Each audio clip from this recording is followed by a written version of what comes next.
Alors, bonjour à tout le monde.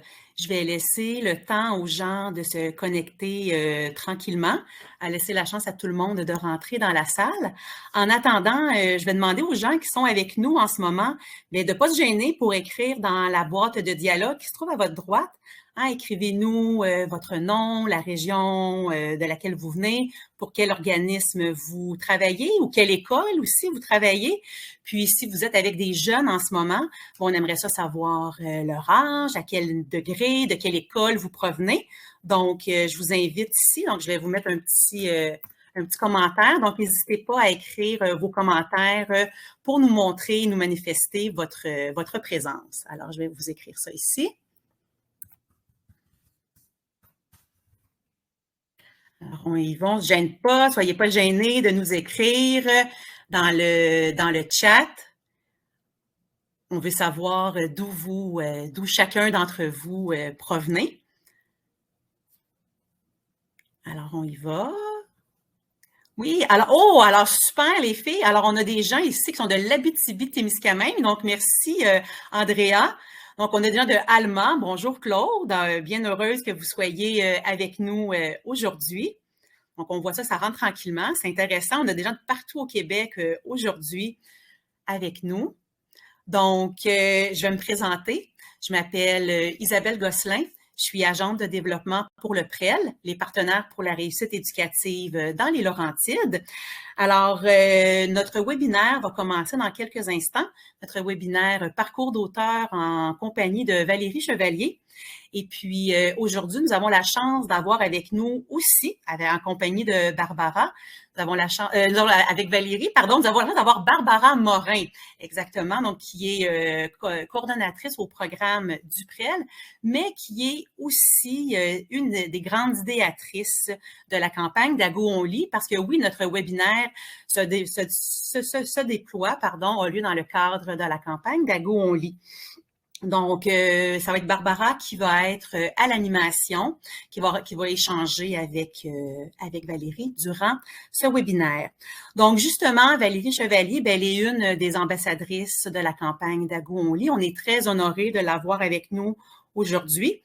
Donc, oui, bien sûr, on connaît Valérie comme une autrice, mais peut-être que certains d'entre vous ne le savent pas, mais au départ, Valérie a commencé comme comédienne, tant au petit qu'au grand écran. On l'a vu dans certaines séries, là, ça remonte à quelques années, mais quand même, on l'a vu dans la série Lancer compte, la série Nos étés, et on l'a vu aussi au cinéma, dans justement le film du même nom, Lancer compte, et entre autres, dans le film La Petite Reine, mais il y a plein d'autres films et d'autres séries dans lesquelles elle a travaillé. À l'animation aussi, Valérie s'est vraiment démarquée, entre autres en remportant 3 Gémeaux pour son animation d'une émission jeunesse très connue et appréciée, Cochon dingue. Elle a été aussi nominée à plusieurs occasions au Gala des Gémeaux et aussi au Gala Artistes. On a pu voir aussi Valérie comme collaboratrice à Salut Bonjour, à La Tour. On l'a vu à l'animation de plusieurs émissions très connues et appréciées des jeunes. Donc, on peut penser à La Voix. On peut penser aussi à Salade de fruits. J'avais parlé de Cochon dingue précédemment. Code F aussi, très populaire. Et tout dernièrement, on a pu la voir à l'animation du tout petit talk show de Star Academy. Donc, parmi tous ces projets télévisuels, Valérie trouve quand même le temps de voyager, mais surtout d'écrire. Et justement, aujourd'hui même, son 5e roman est publié. Donc, Le vacarme des possibles, qui a été suivi, qui n'a pas été suivi, mais qui a été précédé, de Tu peux toujours rester, tu peux toujours courir, La théorie du drap de contour et Les petites tempêtes. Elle a aussi publié un essai qui s'appelle Créatrice, le portrait de 30 Québécoises inspirantes, avec la photographe, permettez-moi de trouver son nom, Andréane Gauthier. Donc, ici, je viens de vous dresser un bref portrait de son parcours. Vous allez avoir la chance d'en entendre parler un peu plus longtemps quand elle va s'entretenir avec Barbara. Mais avant de leur donner la parole, je veux vous rappeler que le webinaire, il est d'une durée de 60 minutes. Donc, on va avoir environ 40 minutes d'échange entre Barbara et Valérie, suivi d'une période de questions. Donc, justement, si vous avez des questions à poser à Valérie, je vais vous inviter à le faire dans la boîte de discussion, dans le fond, dans le chat. Posez vos questions, intervenez tout au long de leur discussion. Moi, ce que je vais faire, c'est que je vais prendre vos questions en note et à la fin de la rencontre, je vais prendre 15 minutes, dans le fond, pour poser les questions en votre nom à Valérie. Je tiens à vous rappeler aussi que le webinaire, il est enregistré. Vous recevrez au cours des prochains jours un lien de rediffusion pour pouvoir l'écouter à nouveau. Et le lien pour écouter le webinaire va être aussi disponible sur le site du PREL. Donc, sans plus attendre, je vais laisser la parole à nos deux invités.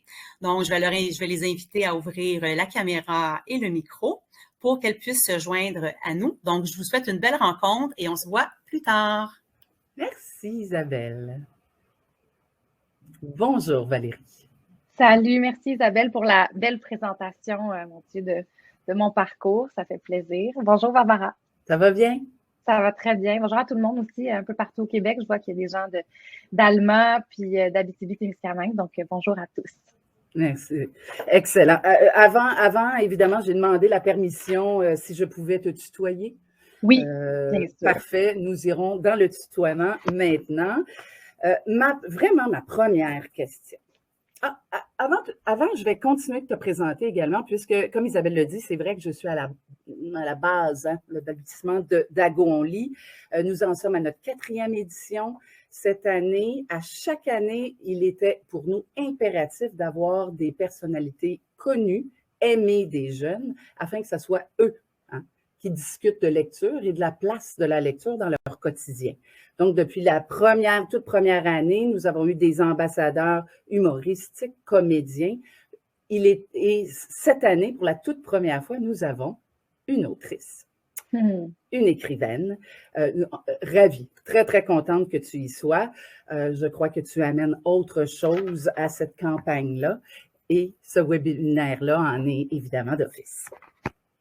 Avant, est-ce qu'on dit autrice? Est-ce qu'on dit écrivaine? Est-ce que c'est nouveau? Dans mon temps, à moi, là, dans le vieux temps, l'ancien temps, comme dirait ma fille, on disait vraiment écrivain, écrivaine. Maintenant, auteur, autrice est apparu. Est-ce qu'il y a une différence entre les deux? Il y a une différence importante, je pense, dans la reconnaissance du fait que les femmes peuvent pratiquer ce métier-là. Parce que écrivain, écrivaine, on voit la différence. Le problème, c'est que le mot sous sa forme française est comme disparu de la langue pendant de nombreuses années. Et c'est pour ça récemment que ça a été ramené. Si on dit un animateur, une animatrice, mais on disait souvent un auteur, une auteure. Puis moi, ça me dérangeait pas de me faire appeler auteur au début de ma carrière parce que c'était le mot qu'on utilisait. Puis à un moment donné, tu fais un animateur, une animatrice, un auteur, une auteure. Puis tu cherches un peu, puis tu vois que le mot autrice a déjà existé, mais que dans les années 1500, il faudrait vérifier les années exactes, c'est comme disparu parce qu'il y a des métiers qu'on choisissait un peu on choisissait un peu d'enlever les femmes de tout ça. On voulait pas nécessairement avoir des femmes écrire. C'était beaucoup plus des hommes. On le sait d'ailleurs qu'il y a des femmes qui ont pris des noms de plumes pour écrire avec des noms d'hommes pour pouvoir pratiquer leur passion.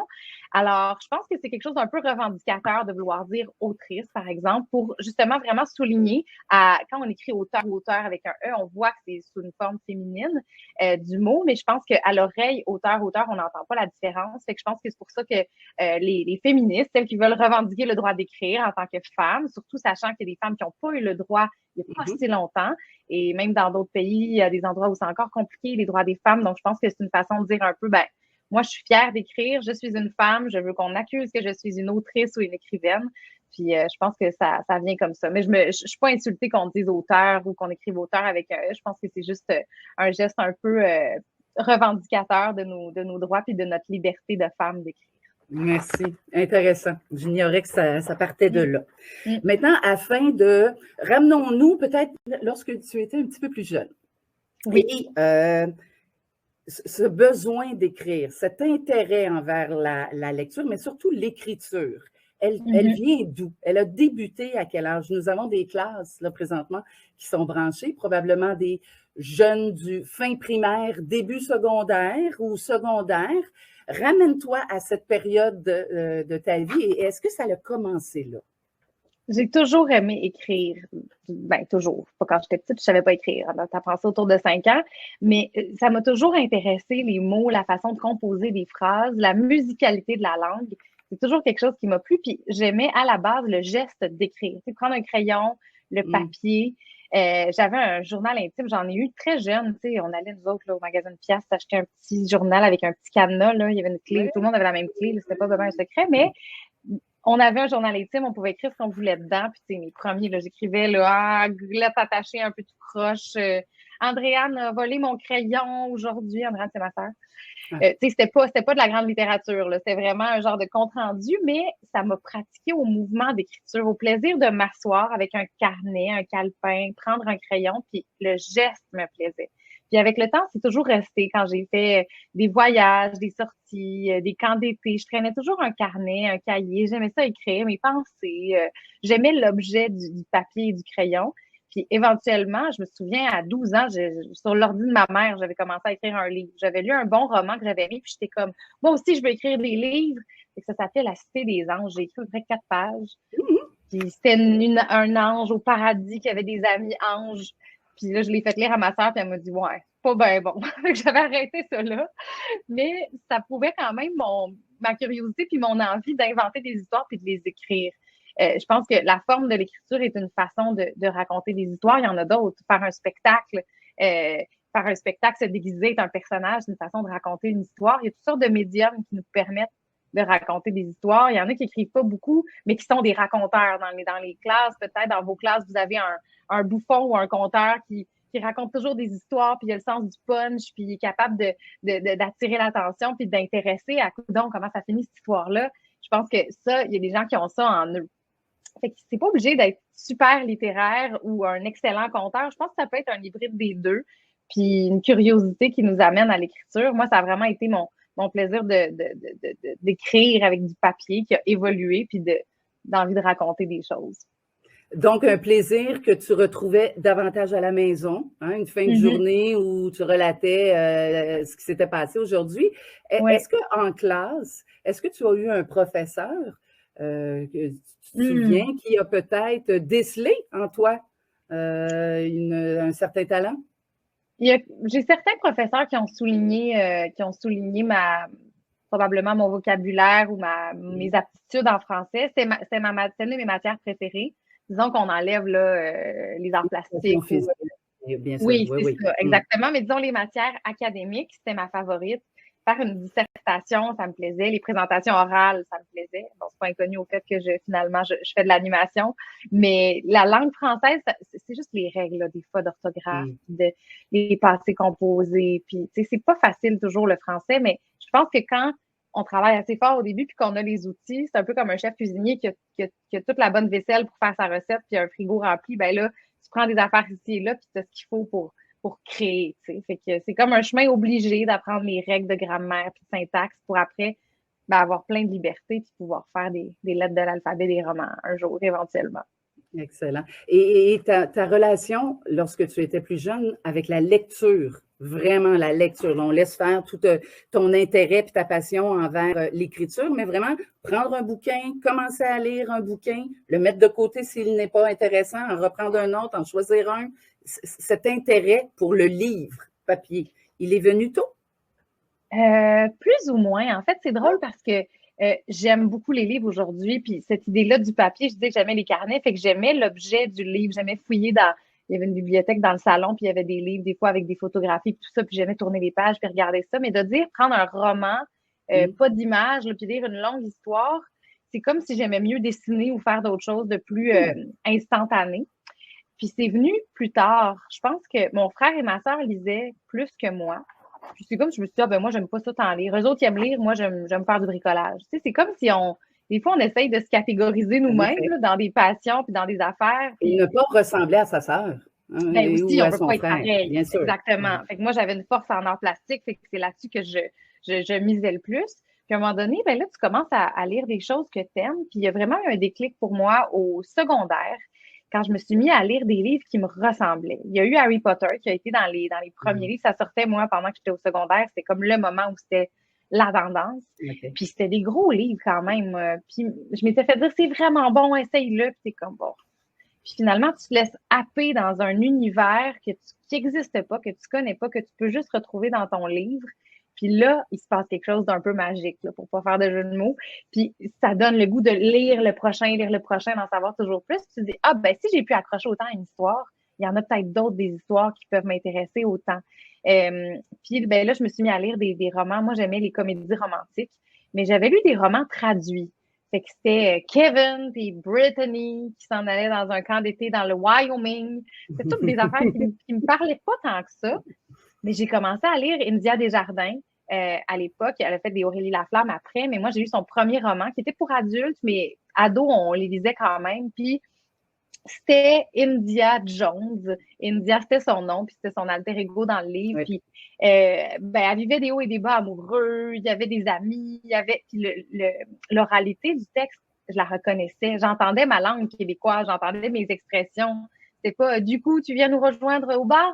C'était pas ça que j'entendais dans ma tête, c'était comme hey, on sort-tu?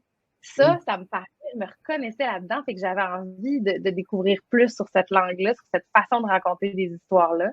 Puis c'est ça qui m'a intéressée. Fait que là, j'ai lu toutes les chiclettes québécoises que je pouvais lire parce que j'aimais ces comédies romantiques-là, j'aimais la légèreté, puis la quête amoureuse. Puis à un moment donné, je suis arrivée au bout de ce qui se faisait au Québec en chiclette, puis j'ai fait, ben là, il y en a plus. Puis avec ma meilleure amie de l'époque, on se prêtait nos livres, puis on s'est dit, ben, on pourrait en écrire une. Fait qu'on s'y est mis, puis c'est comme ça qu'est né mon projet d'écrire un roman, puis qui aujourd'hui a fait des petits, comme on dit.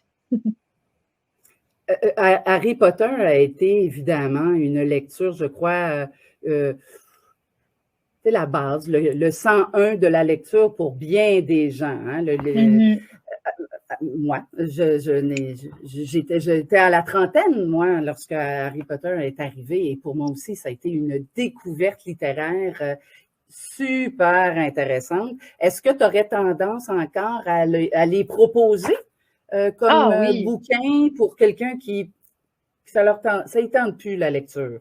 Il a vu les films. Il a vu les films. C'est sûr que là, c'est plus compliqué. J'ai une amie qui a des enfants qui ont autour de 8 et 10 ans, puis elle me disait, moi, tous les livres qui se font en film, ils ont le droit de voir le film seulement s'ils ont lu le livre. Fait que c'est un incitatif. Puis j'ai trouvé ça chouette parce que, bon, c'est sûr qu'un coup que tu as vu le film, tu sais comment ça finit, c'est moins tentant de lire le livre. Puis ça demande un effort, lire le livre, c'est d'ouvrir. On est tout le temps sur nos téléphones, on a nos écrans, on est stimulé, il y a toujours quelque chose qui arrive, il y a des images, il y a de la couleur, il y a de la lumière. Un livre, c'est ça. Ça bouge pas, c'est ça. Il y a quelque chose d'apaisant aussi de se déposer avec un livre, de tourner la page. Des fois, ça me tente pas nécessairement de lire. Je me dis, bah, lis un peu, puis je me retrouve bien, je me retrouve confortable avec mon livre, puis j'aime l'histoire, puis là, à contre-cœur, je le dépose en me disant, ah, mais c'est le fun, finalement. C'est comme si des fois, on a tellement de choses qui nous arrivent dans notre journée que on prend pas nécessairement le temps, mais c'est un peu comme faire du sport. Des fois, ça nous tente pas, puis un coup, quand on est parti, puis qu'on joue, puis qu'on est réchauffé, là, on a du plaisir. Fait que je pense que des fois, il faut un peu se donner un petit coup de pied là, pour partir l'affaire, mais aussi trouver quelque chose qui nous plaît, puis après, c'est vraiment, vraiment chouette lire. Fait que oui, Harry Potter, je le recommanderais. Il y a plein de nouveaux livres, mais un livre, ce qui est beau, c'est qu'il n'y a pas de date de péremption. Voilà. Fait que si les thèmes sont actuels, puis qu'ils nous parlent encore, même s'il est écrit il y a 20 ans, si on parle de l'adolescence il y a 20 ans, c'est sûr qu'il y a des choses qui changeaient, il n'y avait pas de cellulaire, mais les valeurs puis les problèmes que tu vis à l'adolescence, ils n'ont pas changé en 20 ans, là. C'est pas au complet, en tout cas. Fait que on peut se retrouver dans un livre qui a été écrit il y a 20 ans, 50 ans, 100 ans. C'est ce qui fait que les classiques sont encore, pour certains, accessibles. Il y en a qui ont un peu moins bien vieilli, mais je pense que ça vaut la peine d'aller explorer, là, ça. Bien, excellent. Comme Isabelle le dit, il y a une multitude de métiers qui te collent à la peau. Celui d'écrivaine arrive le combienième? Tu te présentes comment quand tu rencontres de nouvelles personnes? Je pense que je me présente comme une animatrice d'abord parce que ça prend beaucoup de temps dans mes journées. Puis les gens me connaissent, je pense, davantage comme ça. Avec la télévision, on a l'impression qu'on a un contact aussi un petit peu plus, pas intime, mais il y a des gens qui pourraient lire le livre sans avoir vu mon visage sur la pochette, par exemple. À la télé, on me voit. Fait que quand on me reconnaît, ça vient de là. Puis je passe aussi des longues journées à travailler sur les tournages. J'adore la télévision, c'est un médium que j'aime. Je me présente en deuxième, par exemple, tout de suite après comme écrivaine parce que ça m'habite aussi beaucoup, j'adore ça. Puis je dirais que les tournages, c'est des choses qui sont un peu moins faciles à bouger dans l'horaire. Tu sais, on est une trentaine de personnes qui travaillons sur un plateau, hein, fait que quand la journée est établie, c'est cette journée-là, ça bouge pas. Moi, j'ai mon ordinateur.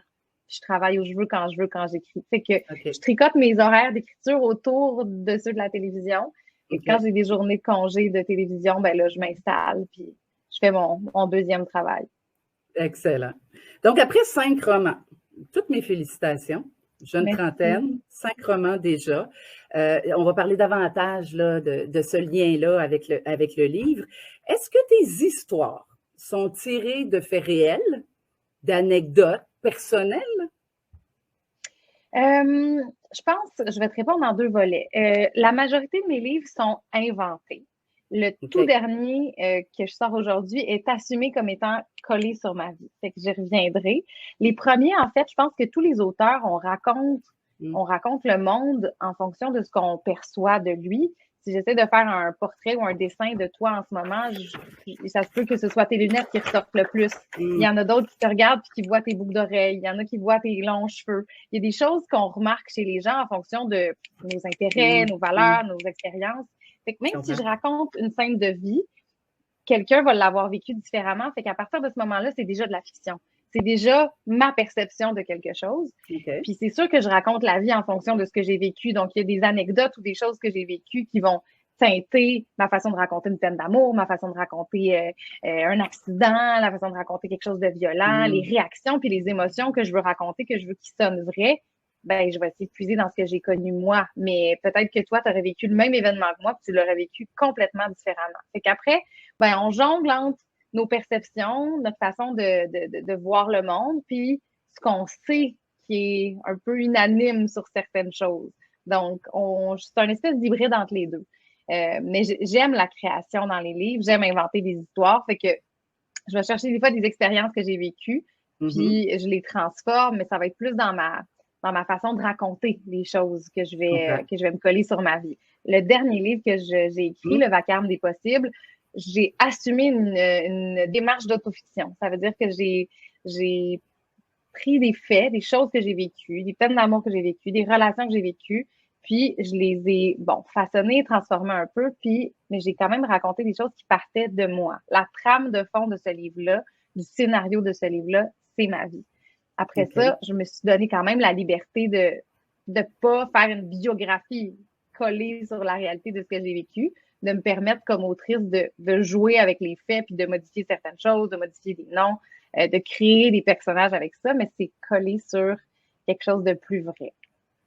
OK, c'est intéressant. Est-ce qu'il y a eu déjà des amis, des personnes plus près de toi qui se sont reconnues dans un livre?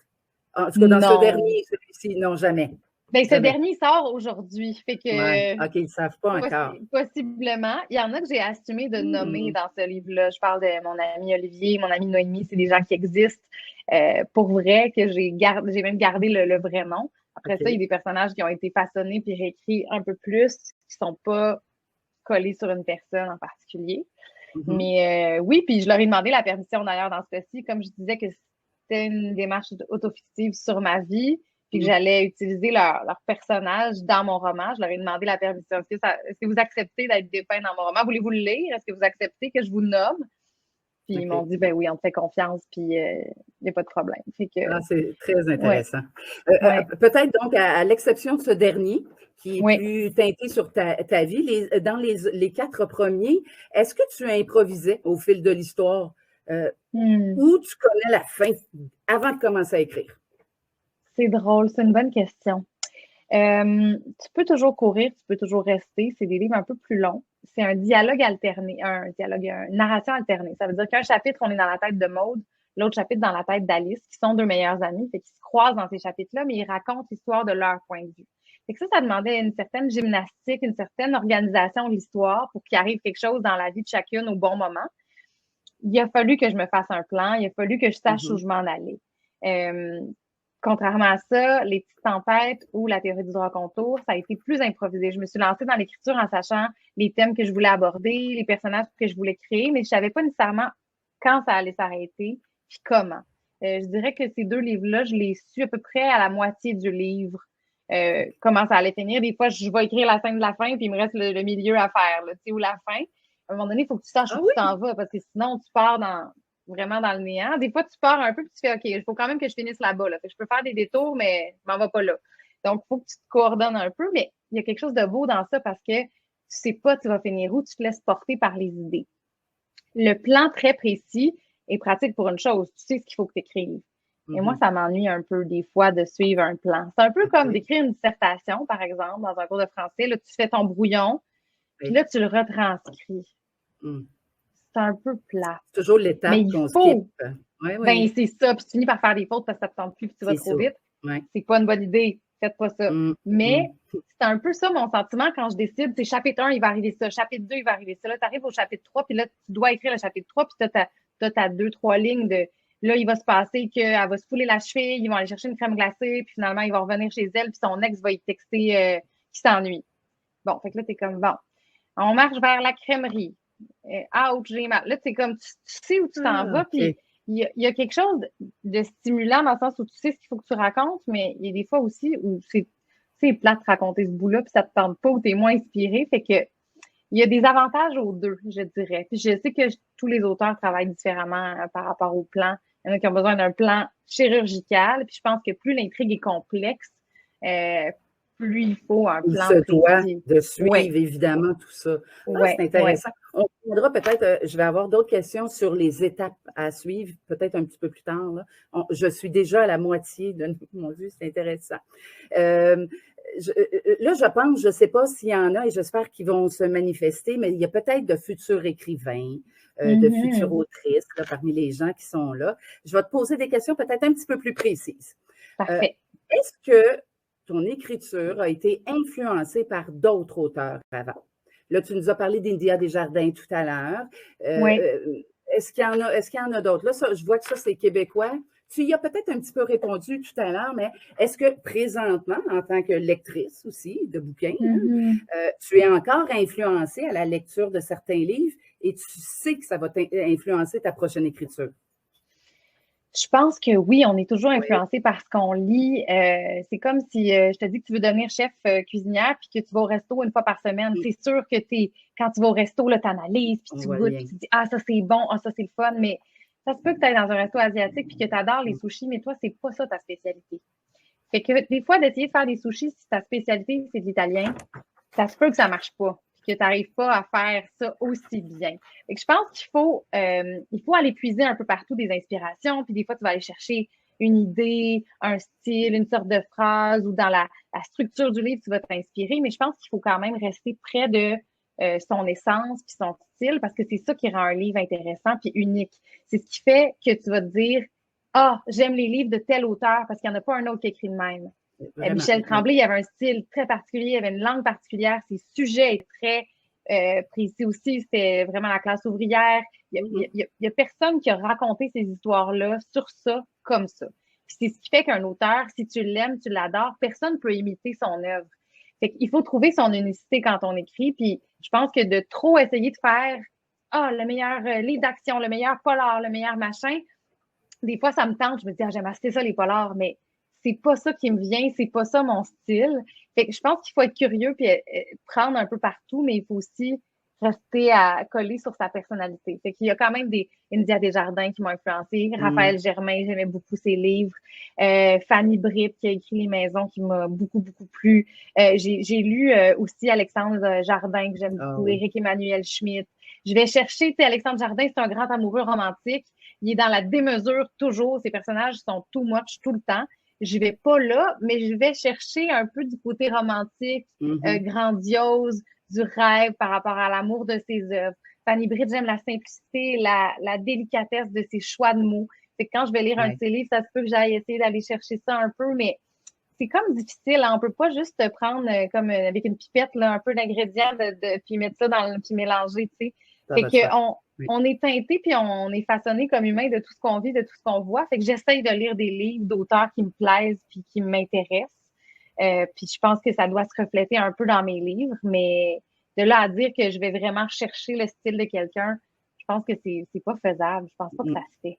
Ben, est-ce que, tu sais, on peut le vivre un peu avec la musique? Des fois, on a tendance à faire, mon Dieu, j'entends une autre chanson ou tu sais, il y a des plagiats, on en a connu. Au niveau de la lecture, on entend moins ce phénomène. Mais est-ce qu'il t'arrive des fois de lire des trucs et tu disais, mon Dieu, que ça me ressemble, que ça ressemble à mon, ça m'est à mon arrivé. écriture. C'est vrai? Oui, ça m'est arrivé. Puis c'est drôle parce que j'avais parlé, je pense, à une personne en particulier. On s'était croisés dans un salon du livre, puis on avait parlé, puis on m'avait déjà dit que mes livres ressemblaient un peu à ses livres. Puis on a jasé, puis elle m'a dit, ah oui, j'ai lu tes livres avant de me mettre à l'écriture, ça m'a donné le goût d'écrire.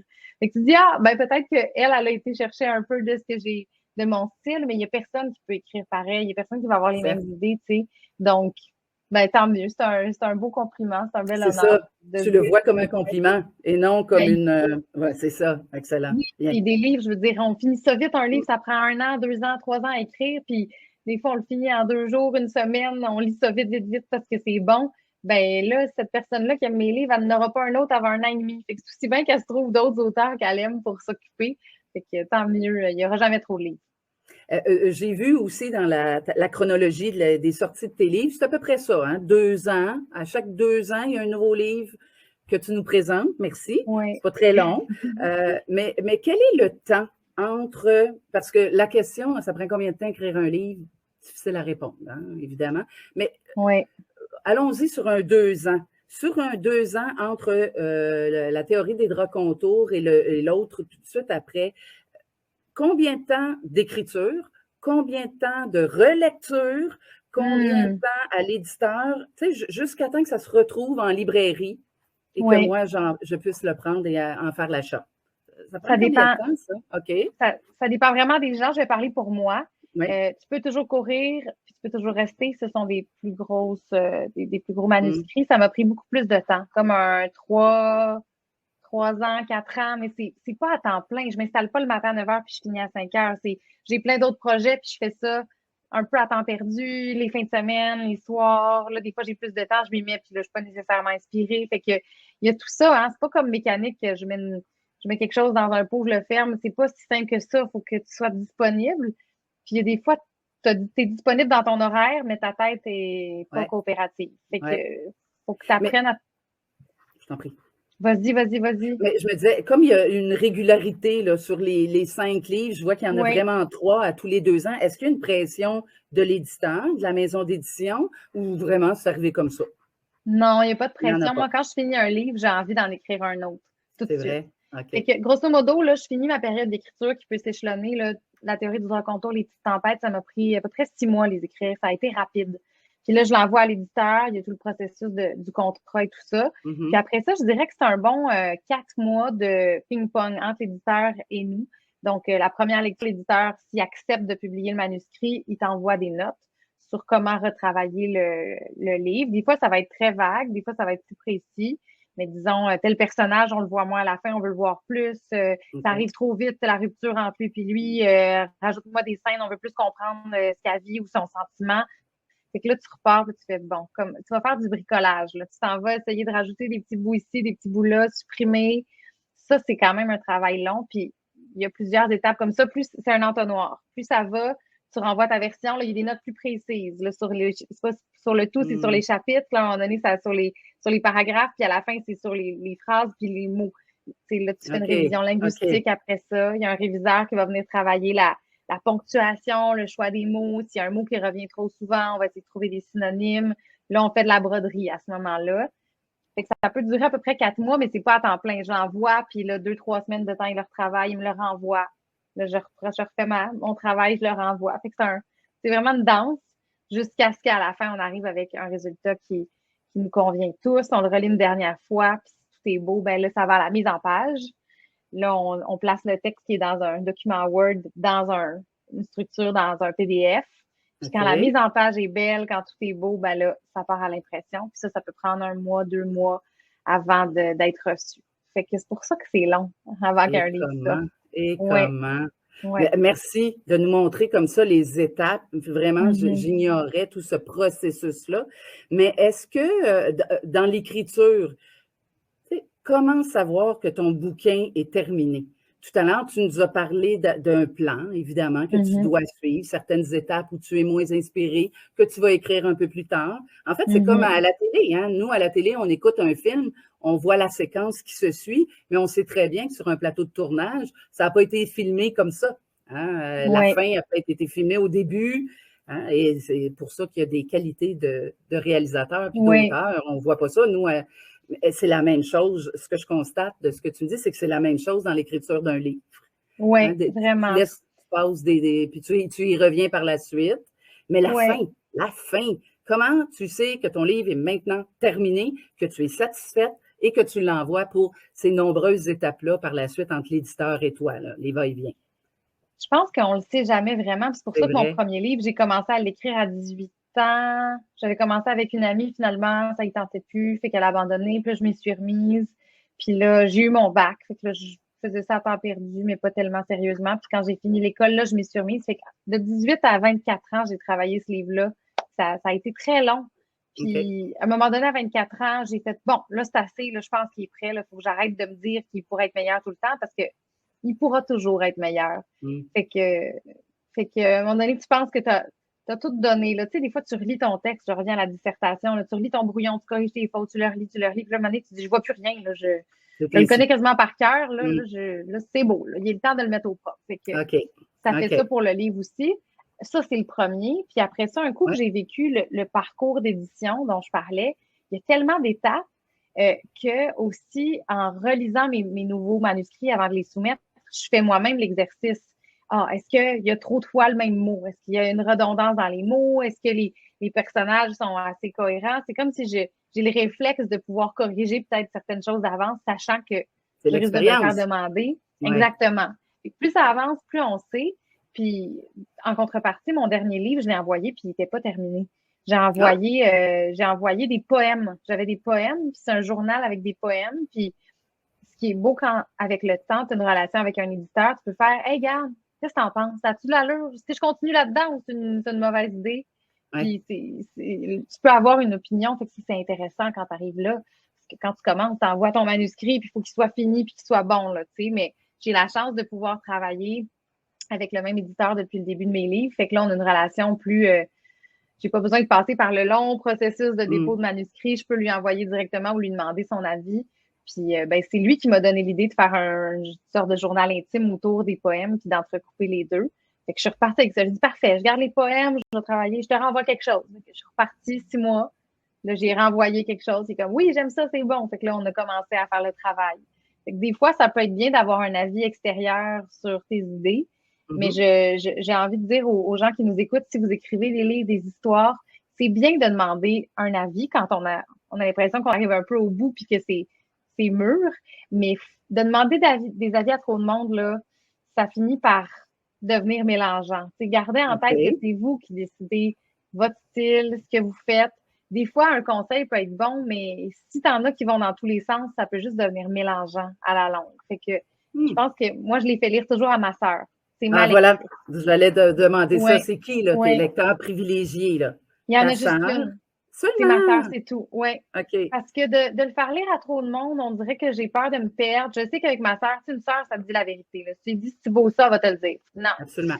Fait que ça, tu sais, c'est pas une amie qui veut m'épargner. Mais tu sais, il y a des bons amis qui peuvent nous donner leur juste aussi, mais ma sœur, je le sais qu'elle veut mon bien, puis mon bien, ça passe par pas publier n'importe quoi. Fait que si c'est pas bon, elle va me le dire. Okay. Puis elle corrige une couple de fautes que j'ai faites par inadvertance dans ma première version, puis elle me donne son avis. Fait que c'est elle, c'est toujours elle, puis elle est bien patiente parce qu'elle lit mes livres depuis, ça fait 6 livres là, maintenant qu'elle lit toujours. Puis quand j'ai ses notes puis que ça fonctionne bien, je vais pas changer l'histoire complètement pour elle, mais je vais aller comme juste confirmer mes impressions sur le manuscrit avec elle. Puis après ça, je l'envoie à mon éditeur. Puis là, ça part. Puis c'est juste la maison d'édition qui lit. Ma mère n'a jamais lu un livre là, avant qu'il paraisse. C'est vrai? Jamais. C'est vrai? J'aurais trop peur qu'elle me fasse douter. Oui. Elle me dit c'est pas bon, ouais, j'aime pas. Ça aussi, s'il y a trop de monde qui me donne des avis, puis non, il faut suivre son instinct aussi, beaucoup. OK. Parfait. Là, on entend que tu as une très belle relation avec ta maison d'édition. Nommons-la, Urtubise. Oui, Belle grosse boîte d'édition ici au Québec. Nous aurons la chance de te voir au Salon du Livre qui débute oui, dès demain oui. dans le kiosque d'Urtubise. Fait que j'invite les gens qui sont tout près de Montréal là, à pouvoir aller te rencontrer là-bas. Et parlons-en de... Moi, j'ai toujours entendu dire que c'est excessivement difficile d'être publié. C'est ton premier roman, là. Quand tu es Oui, rendu à ton 5e, puis que tu as cette belle relation avec ton oui. agent et ton éditeur, c'est chouette. Mais la toute première fois, là, la première fois que tu t'es décidé d'envoyer Mon on appelle ça manuscrit. ton manuscrit, Un merci, c'est manuscrit, beau, oui. le manuscrit là, dans une enveloppe, là, puis de l'envoyer chez Urtubise. Oui. Première fois où tu as testé avec plusieurs maisons d'édition? En fait, moi, ça part de loin, mais mes parents faisaient du vélo avec Hervé, qui avait la maison Urtubise, qui était président Ah, de la maison OK. d'édition, qui maintenant est à la retraite, puis c'est son fils Arnaud qui a repris la relève. Oui. Mais mes parents faisaient du vélo avec lui, puis une fois, j'étais allée avec eux, puis là, ils disaient, ah, ben justement, ma fille, elle a écrit un livre, fait que jasez-vous. Fait que là, j'étais en vélo, j'étais comme, ouais, j'ai écrit un roman, mais tu sais pas s'il est prêt, tu sais pas s'il est bon, puis là, commence à m'expliquer comment ça marche un peu. Il me dit, ah, Ouais. écoute, envoie-nous ce que tu as, puis mon équipe va le lire, puis on dira ce qu'on en pense. Fait que j'ai eu la chance d'avoir je vais dire, un contact qui m'a aidé. Ah, mais Ceci ça devait dit, être bon. Ça devait être bon, là. non, mais Bien attends, il sûr, l'a la refusé. chance, là, mais. Il l'a refusé, mon livre, la première fois. C'est Oui, vrai? j'ai eu un OK. contact, mais pas de passe-droit. Il a reçu OK. mon manuscrit, puis normalement, quand tu envoies des manuscrits aux maisons d'édition, s'ils ne le retiennent pas, tu n'as pas de nouvelles. Fait que c'est un peu... Ah, bon. t'attends, puis là, C'est tu te dur dis, sur bon, l'ego. ben, c'est dur parce que, tu sais, d'avoir un accusé réception, de te faire dire, ah, ben non, on le prendra pas. Au moins, tu sais qu'ils l'ont lu, qu'ils l'ont Voilà. reçu. Tu le sais pas. Fait que t'attends que le OK. téléphone sonne, puis il sonne pas. Dans ce cas-ci, il y a eu la gentillesse, je pense que c'est là où je dis que j'ai eu la chance d'avoir un contact, de me donner des notes. Il m'a dit, on va pas publier ton manuscrit dans la forme actuelle parce que pour nous, il y a des choses qui sont pas assez fortes pour telle raison, mais il m'a nommé les raisons. Mais il a dit, en contrepartie, il y a plein de bonnes choses dans ton manuscrit, ta façon de raconter l'histoire, tel personnage, l'humour. Fait que j'avais une liste des bonnes affaires et des moins bonnes affaires selon eux. Fait que ça m'a donné la motivation de dire, OK, faut que je le retravaille, puis je vais le faire dans cette lignée-là. Mais il y avait quand même un ou deux commentaires que je n'étais pas d'accord. Moi, j'étais comme, j'aime ça, mon livre de même, puis je veux garder ça. Fait que j'ai décidé de ne pas les respecter. OK. Puis après, je me suis dit, ben regarde, je vais leur renvoyer le manuscrit, mais je vais l'envoyer à d'autres maisons parce que peut-être que mon livre, il est juste pas leur style aussi. Tu sais? Fait que je l'ai envoyé à 5 autres maisons d'édition et à lui. Et finalement, il y a 2 autres maisons d'édition qui l'ont retenu aussi et Urtubise.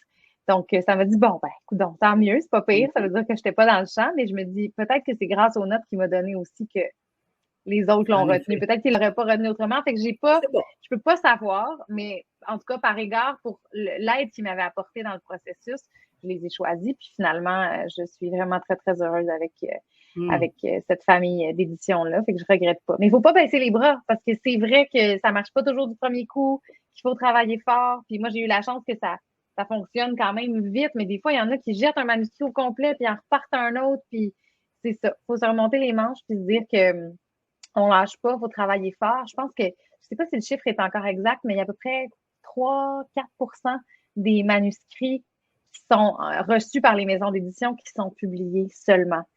3 à 4 Ouais. Fait que ça veut dire que pour 100 livres qu'ils reçoivent, ils vont en publier peut-être 3 ou 4. Fait que c'est tellement minime. Fait qu'il faut savoir que c'est pas parce que c'est pas bon, des fois, ça se peut que ce soit ça, mais ça se peut aussi que c'est juste, il y a trop de livres en même temps, puis il faut choisir. Fait que c'est ça. Ça demande un peu de courage et de détermination et de rigueur, mais ceux qui voudront écrire des livres plus tard, j'ai juste envie de vous dire, lâchez pas, puis croyez-y, puis travaillez fort, puis un jour, qui sait, peut-être ça va marcher. Je vous le souhaite. Outre le travail, Isabelle, tu me permets une dernière question. Outre le travail, l'intérêt, quelles sont les aptitudes vraiment requises pour devenir autrice, auteur? Est-ce vraiment un excellent français? Est-ce le fait d'être, je ne le sais pas, vas-y, lance-toi. Il faut être très cartésien, suivre des plans. Je pense qu'il y a toutes sortes d'auteurs, puis le chemin pour se rendre au résultat est différent pour chaque personne. Je pense qu'il y en a qui sont hyper académiques, qui font des plans. Christine Brouillette, par exemple, je sais qu'elle fait des plans hyper précis, pratiquement à la page, avant de se lancer, puis après, c'est l'exécution. C'est un peu comme prendre une recette. Il y en a qui se lancent, puis ils ont besoin d'être inspirés, ils ont besoin d'être avec du bruit autour d'eux, ils ont besoin d'être déconcentrés. Il y en a d'autres que c'est dans le silence, dans le bois, pas dérangé. Chacun va avoir sa recette. Oui, connaître la langue française et ses règles, ça va aider. Ça prend un minimum de connaissances d'orthographe et de syntaxe pour structurer les idées.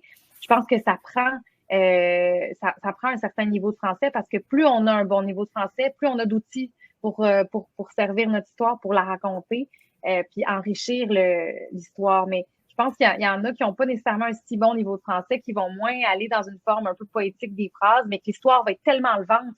Qu'est-ce qui va se passer avec le détective? Qui est mort? T'as pas besoin de fioriture pour savoir que là, la porte, ils vont la défoncer, puis il y a peut-être un cadavre en arrière. Puis ça demande d'autres aptitudes. Fait qu'il n'y a pas une recette parfaite. Je pense que c'est la passion. Oui, un certain niveau de français, puis après, c'est la rigueur et la discipline de faire le travail. Oui, ce serait ça. J'imagine qu'Isabelle, il y a quelques questions. J'en aurais encore une, tu me connais. Moi, je terminerai avec celle-ci. Vas-y. Comme tu aimes la télé, comme tu aimes le cinéma, ce 7e art, et tu me vois venir, là, parmi tes livres, parmi ceux que tu as écrits seulement, lequel aimerais-tu amener à l'écran? Et est-ce que tu aimerais y participer comme comédienne? Ah, mon Dieu, c'est dur comme question.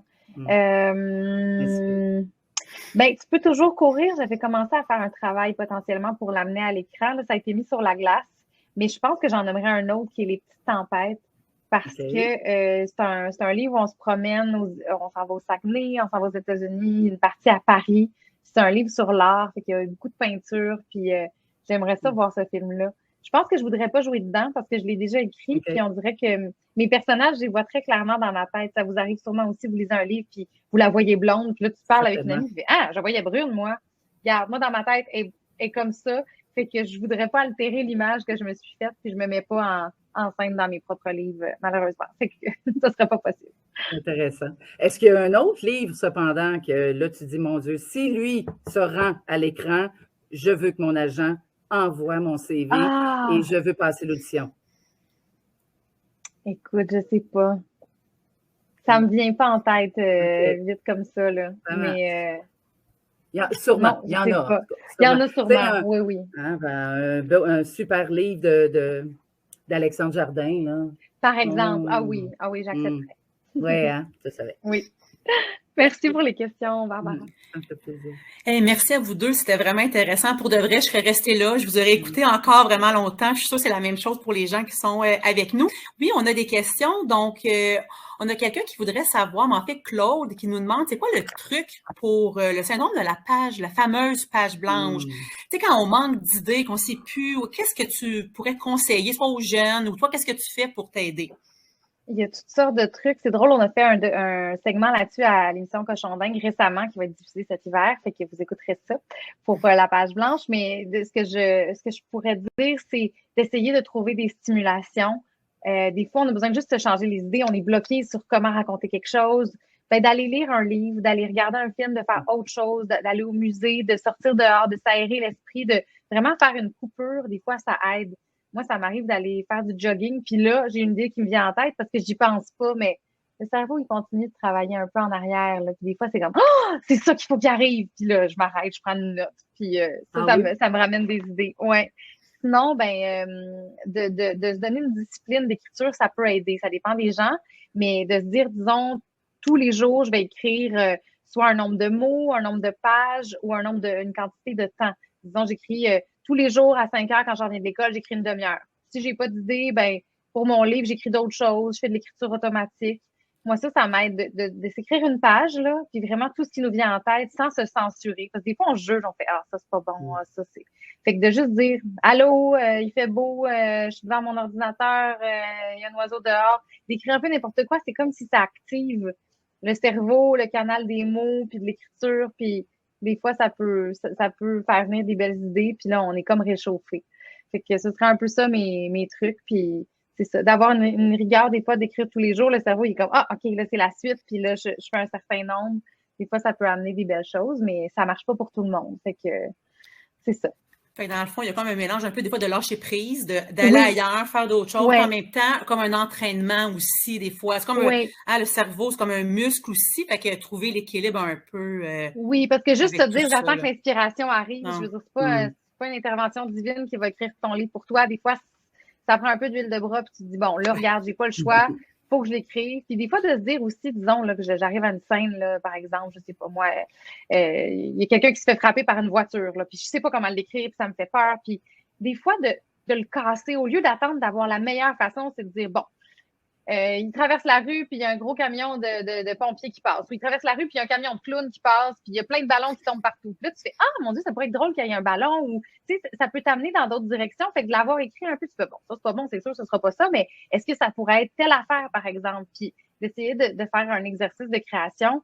Des fois, ça brise un peu le stress de s'attaquer à cette scène-là. Puis quand tu essaies d'écrire pour vrai, ben, c'est moins épeurant. Ce serait ça mes trucs. J'espère que ça répond à la question de nos invités. J'en ai une, Monsieur André m'a amené, Monsieur Claude m'a amené à cette question-là. Moi, je suis une grande amie de Patrick Sénécal. Et régulièrement, Patrick, via son Facebook perso, il nous écrit. Il écrit des questions. Tu sais, hey, comment vous diriez ça? Est-ce que ça existe, cette façon de faire-là? Comment se nommait un restaurant dans le coin-là? Est-ce que tu te permets ces échanges-là, ces questions-là avec tes abonnés qui te suivent et qui sont fous de toi depuis plusieurs années maintenant? OK. C'est comme si cette écriture-là, le processus de création, je le vis un peu dans une bulle. C'est comme si je veux pas trop demander l'avis des gens autour. Okay. C'est comme si ça reste plus près de moi. OK, excellent. Parfait. Hey, je vois une question. Est-ce que je peux répondre, Andrea? Oui, vas-y. Ben oui. Bon. La question à savoir, c'est quand le meilleur moment pour lire, pour ceux qui ont moins envie de lire. Moi aussi, j'ai du mal des fois à me discipliner pour lire, même si j'adore ça. Je pense qu'un des trucs, c'est de se prévoir un coin ou un lieu. Parce que, disons, on est dans notre lit, puis on est sur notre téléphone un peu. Ben là, de prendre un livre, c'est comme, si tu as une habitude de faire d'autres choses à cet endroit-là, c'est comme des fois déconcentrant. De choisir un lieu qui est un endroit confortable, ou un moment vraiment pour ça. Donc, s'installer dans le salon, dans le divan, pas devant la télé ouverte. C'est vraiment de se créer comme une espèce de petite cérémonie de la lecture, là, tu sais. Toujours au même endroit, dans quelque chose de confortable. Des fois, on peut se donner une petite récompense aussi de se dire, hey, je suis bonne de lire, là, je me fais un chocolat chaud ou un thé ou une boisson que, tu sais, j'aime boire. Puis je me dis, bon, ben, c'est mon moment. Je m'oblige à lire une demi-heure, mais je vais avoir quelque chose que j'aime à boire à côté. Puis là, tu t'installes, puis tu crées un moment de lecture. Parce que si tu essaies de rentrer la lecture quand tu es au parc en regardant ta pratique de football, ben ça se peut que tu sois déconcentré puis ça te tente pas. Fait que je dirais ça. Puis le meilleur moment, ça dépend pour les gens.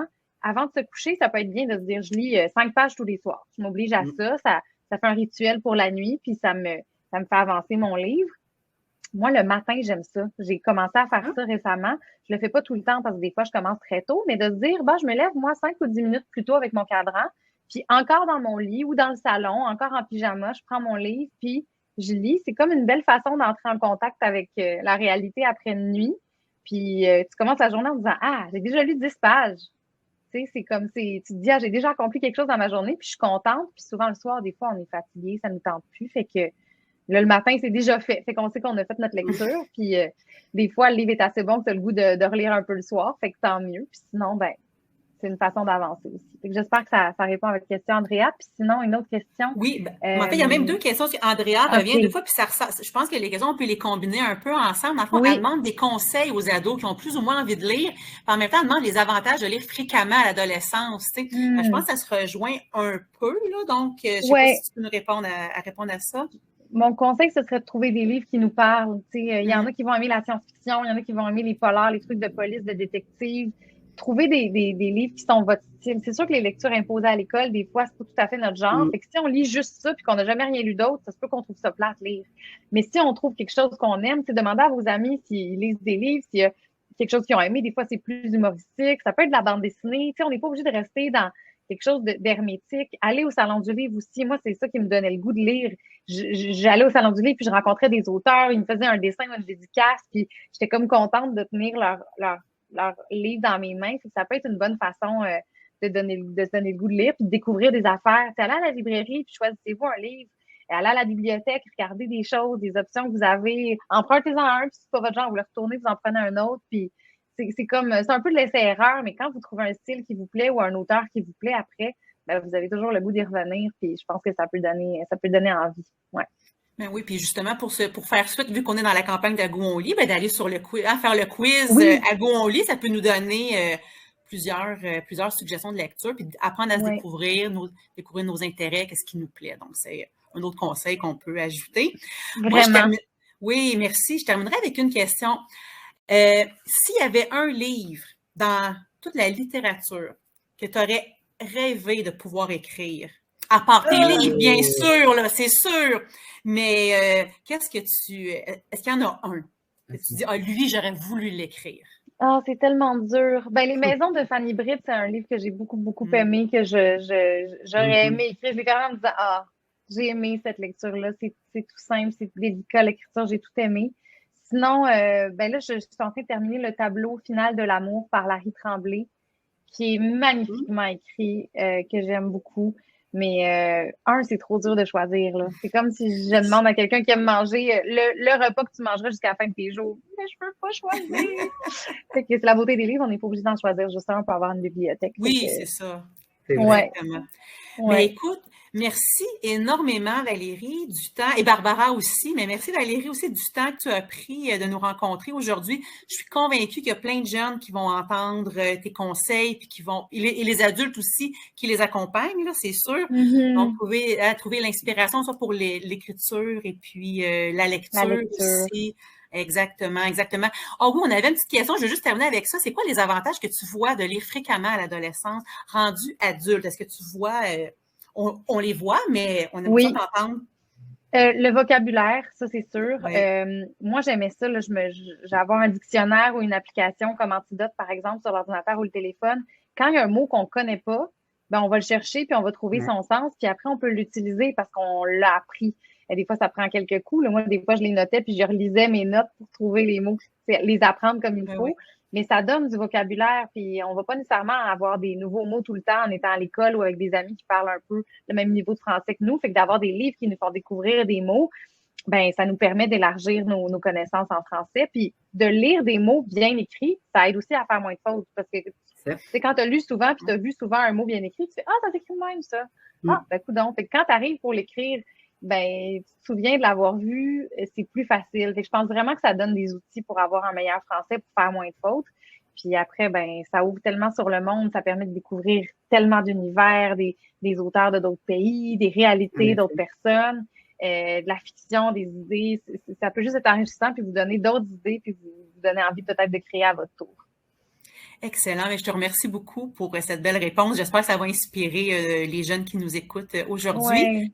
Moi, j'aimerais vraiment dire que sur le site d'Agou on lit, évidemment, nous avons rencontré nos 4 ambassadeurs cette année, Kevin Raphaël, Valérie, bien sûr, Ludivine Redding et Corias, chacun d'eux ont accepté un tournage où on parle vraiment là, de première fois. Ta relation avec Kevin, elle transpire le bonheur. Valérie, on voit là on voit que tu es une bonne personne, que tu es une belle personne, vraiment ça transpire. Ta qualité de comédienne dans ton résumé décoincé, bravo, tu nous proposes un grand livre, un bon livre à lire. Sur le site Internet, vous allez également trouver un top 10 que tu nous proposes, 10 livres qui t'ont marqué, que tu prescrit, comme si c'était une prescription médicale aux gens afin d'aller flirter avec les types de lectures que toi, tu as aimé en particulier. Donc, je tiens encore à te remercier. C'est vraiment un grand privilège de t'avoir comme ambassadrice cette année. Ambassadrice un jour, ambassadrice toujours à Agol. L'année prochaine ou dans 2 ans, nous reviendront peut-être te voir encore, refaire un webinaire. Avec grand plaisir. C'est fort aimable. Mais tous nos ambassadeurs ont spécifiquement été choisis par l'équipe parce qu'on le sait que vous êtes des personnes du moment très populaires et qui sont capables de transmettre le plaisir de la lecture à nos jeunes 14-20 qui, des fois, l'ont mis de côté, mais grâce à tous les trucs et tous les beaux livres que vous présentez, ben, on souhaite qu'ils y reviennent et qu'à eux aussi puissent s'évader par la lecture. Je leur souhaite, puis je rajoute une petite affaire. On a parlé beaucoup du livre papier, puis moi, j'adore le papier, mais il y a moyen avec la tablette de télécharger les livres aussi si vous aimez mieux ce format-là. Tant mieux. Il y a les livres audio aussi sur Audible, par exemple, des plateformes comme ça où on peut télécharger des livres, puis prendre une marche en même temps qu'on écoute un livre, ça peut être une belle façon d'en découvrir aussi. Fait que il y a un univers de possibilités, même si vous n'aimez pas nécessairement lire. Je pense qu'en trouvant votre style, en trouvant votre façon de consommer ces livres-là, je suis sûre que vous allez finir par adorer ça. Puis pour les autres qui aiment déjà les livres, ben continuez, puis je vous en souhaite plein de bons d'ici Noël et à Noël. Mais merci beaucoup. Merci beaucoup. Sur ces belles paroles, on va terminer notre webinaire. Donc, je vous remercie encore, vous deux, pour votre présence avec nous, votre temps. Et puis, je remercie les gens qui ont été avec nous aujourd'hui. Je vous souhaite une belle fin de journée. Avant, je veux vous rappeler que parmi tous les gens qui se sont inscrits, nous allons faire tirer 3 livres de Valérie Chevalier. Donc, on va procéder au tirage après le webinaire et puis on va communiquer avec vous pour vous dire que vous êtes les heureux ou heureuses gagnantes. Puis, je veux vous rappeler aussi notre prochain webinaire qui est le 8 décembre, à 19h, un webinaire sur l'hyperconnectivité, des pistes d'action pour déconnecter. Donc, sur ce, je vous souhaite une bonne fin de journée, au plaisir et puis merci à vous toutes. Au revoir. Bye merci. Bye. Bye. Moi, je vais rester. Je peux rester avec toi également. Oui, je vais rester 1 minute, le temps qu'on déconnecte, puis de dire au revoir à tout le monde. Quelle charmante personne! Oui.